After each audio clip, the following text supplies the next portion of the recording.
கோவையில் நடந்த கொடூரத்திற்காக அண்ணன் சீமான் அவர்கள் தொலைபேசி அழைப்பின் மூலம் அந்த குடும்பத்திடம் பேசியிருக்காங்க. இது குறித்து தான் விரிவாக இந்த காணொலியில் நம்ம காண இருக்கோம்.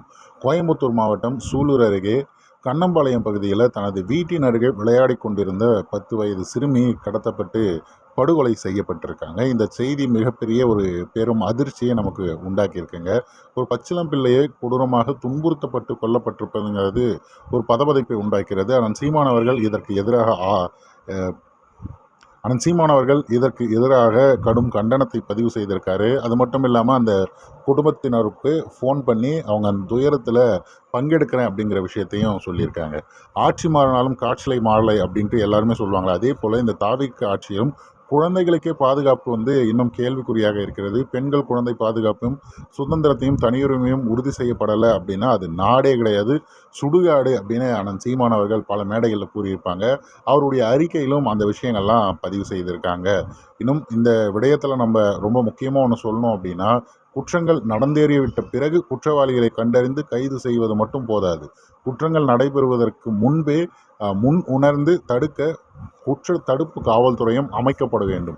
எவ்வித கொடூர குற்றத்தையும் செய்வதற்குரிய குரூர சிந்தனையும் துணிவையும் தரும் போதைப் பொருட்களையும் புழக்கத்தையும் பரவலையும் முற்றிலுமாக ஒழிக்கணும். இனியொரு சிறுமியோ பெண்ணோ ஒருபோதும் பலியாகக்கூடாது. ஆகவே சிறுமியின் படுகொலைக்கு காரணமான குற்றவாளிகளை சட்டத்தின் முன்னிறுத்தி அவர்களுக்கு கடும் தண்டனை கொடுப்பதை உறுதி செய்யணுங்கிறதும், சிறுமியின் குடும்பத்தாருக்கு 50 லட்சம் துயர் துடைப்பு நிவாரணமாக வழங்கணும்னு சொல்லிட்டு தாவேக அரசு கிட்ட அண்ணன் சீமான் அவர்கள் கோரிக்கை வைத்திருக்காங்க. இப்போ நிறைய பேர் பார்த்திங்கன்னா அண்ணன் சீமான் அவர்கள் பேசிய ஒரு காணொலியை இணையத்தில் வைரல் ஆக்கிட்டு இருக்காங்க. அந்த காணொலி என்ன அப்படின்னா, அண்ணன் சீமான் அவர்கள் ஆட்சிக்கு வந்தால் இந்த மாதிரியான ஏதாவது ஒரு நிகழ்வுகள், ஒரு பெண்ணை தொட்டுட்டான், அதாவது என்னோட பெண்ணை தொட்டுட்டேன் அப்படின்னு அவனுக்கு தெரிஞ்சுது அப்படின்னா அடுத்து 24 மணி நேரத்துக்குள்ளே அவன் யாருன்னு கண்டுபிடிச்சி அவனை முடிச்சுட்டு தான், அதாவது என்கவுண்டர் பண்ணிட்டு தான் இங்கே அந்த குழந்தைய அடக்கம் செய்வதற்கே எடுப்பான். அது வரைக்கும் எடுக்க மாட்டேன்.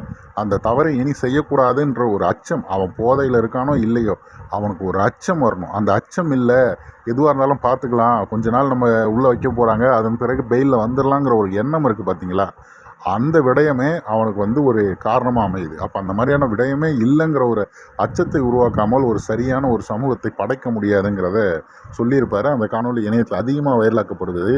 காணொலி வைரலாக்கப்படுவது பாராட்டுக்குரியது. அதே போல் இதை 5 வருடத்துக்கு நீங்கள் மறக்காமல் யாருடைய அந்த புரிதல்கள், அவர்களது கொள்கை தெளிவுகள் எல்லாம் சரியாக இருக்கிறது, மக்களுக்கு பயன்பாடாக இருக்கும் அப்படிங்கிறத உணர்ந்து அவர்களுக்கு உங்கள் வாக்கை செலுத்தி நீங்கள் அவங்களை வலிமைப்படுத்தினீங்க அப்படின்னா, இப்போ நீங்கள் இவ்வளோ தூரம் கெஞ்சி கூத்தாடி அதன் பிறகு சிஎம் அவர்கள் ட்வீட் போட்டு நாங்கள் ரொம்ப ஸ்ட்ராங்காக இருப்போம் அப்படின்ற மாதிரி ஏமாற்று விடயங்கள்லாம் இல்லாமல், உண்மையாகவே மக்களுக்கு ஒரு பிரச்சனைனா முதல் ஆளாக அங்கே நின்று அடிக்கிறது முதல்வராகவே இருப்பார். அது மக்களின் முதல்வர் சீமான் அவர்கள் வந்தால்தான் அந்த விடயங்கள்லாம் மாற்றம் பெறும் அப்படிங்கிறது நம்மளுடைய கருத்து.